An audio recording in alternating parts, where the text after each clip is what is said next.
ወደ ዕብራውያን ምዕራፍ 7 የሳሌም ንጉስና የልዑል እግዚአብሔር ካህን የሆነ ይህ መልከጼዴቅ አብርሃም ነገስታትን ገድሎ ሲመለስ ከእርሱ ጋር ተገናኝቶ ባረከው።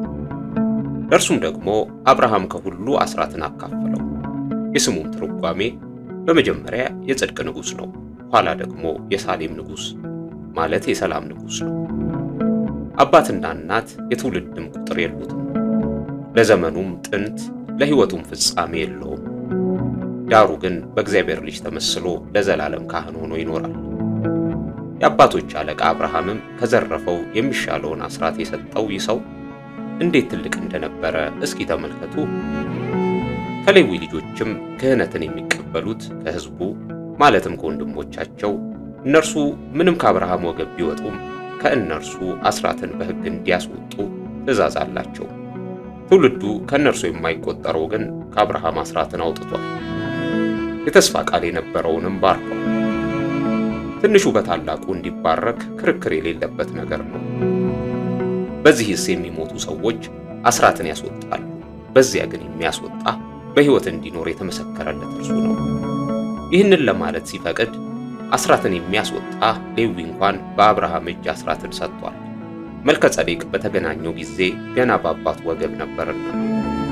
እንግዲህ ሕዝቡ በሌዊ ክህነት የተመሰረተን ሕግ ተቀብለዋልና በዚያ ክህነት ፍጹምነት የተገኘ ቢሆን እንደ አሮን ሹመት የማይቆጠር እንደ መልከጼዴቅ ሹመት ግን የሆነ ሌላ ካህን ሊነሳ ወደፊት ስለምን ያስፈልጋል?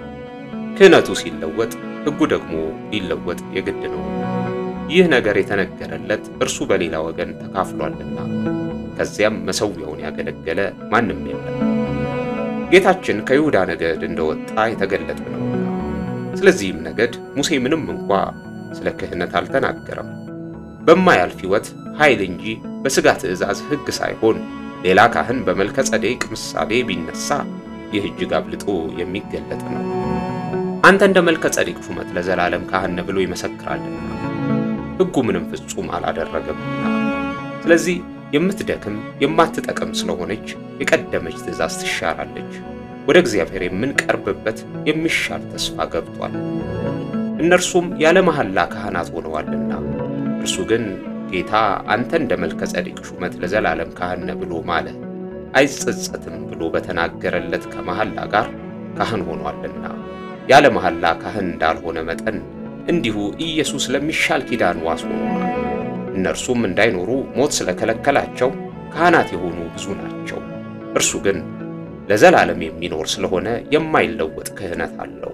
ስለ እነርሱም ሊያማልድ ዘወትር በሕይወት ይኖራልና ስለዚህ ደግሞ በእርሱ ወደ እግዚአብሔር የሚመጡትን ፈጽሞ ሊያድናቸው ይችላል። ቅዱስና ያለ ተንኮል ነውርም የሌለበት ከኃጢአተኞችም የተለየ ከሰማያትም ከፍ ከፍ ያለ እንደዚህ ያለ ሊቀ ካህናት ይገባናልና እርሱም እንደነዚያ ሊቀ ካህናት አስቀድሞ ስለ ራሱ ኃጢአት በኋላም ስለ ሕዝቡ ኃጢአት ዕለት ዕለት መሥዋዕትን ሊያቀርብ አያስፈልገውም። ራሱን ባቀረበ ጊዜ ይህንን አንድ ጊዜ ፈጽሞ አድርጓልና። ሕጉ ድካም ያላቸውን ሰዎች ሊቀ ካህናት አድርጎ ይሾማልና ከሕግ በኋላ የመጣ የመሐላው ቃል ግን ለዘላለም ፍጹም የሆነውን ልጅ ይሾማል።